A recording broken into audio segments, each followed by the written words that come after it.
What is it like to live at ease within a body? To be settled in each member, comforted by the weight of existence.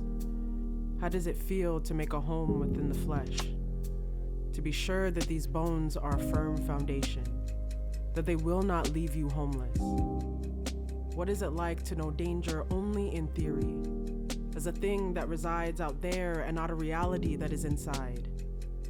She imagines it's like swimming, soothed by the heaviness of the water, present in each limb and mindful of every muscle, released from the burden of self-consciousness, one movement beginning at the natural end of another, uninhibited but intentional, focused yet carefree.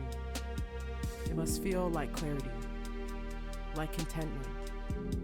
It must feel like freedom. She imagines because she does not know. Her body is a battleground and she has only ever been on the losing side.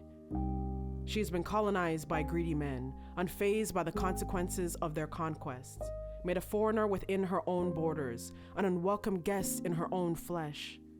Betrayed by shaky bones, she is forced to search for a foundation outside of herself. She is forced to search for a home in someone else. How do you live at ease within a body that's been broken?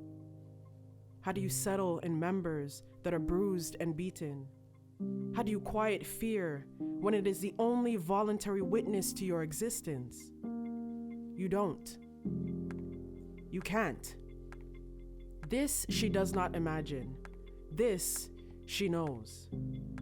And yet, she is drawn to water, to the multitude of possibilities it possesses, its potential to both destroy and sustain, a body that revolts against confinement, reactive temperament with a mouth to match, releasing sweet lullabies or violent curses into the wind. She dreams of swimming, cradles visions of oceans and rivers in the recesses of her mind, listens for the sound of waterfalls in the quiet of the night. When water touches her skin, whether under the scorching rains of a shower or a murky pool of dishes, she is assured that she can and will be cleansed, washed of memories that defile her, made pure as she is and was always meant to be.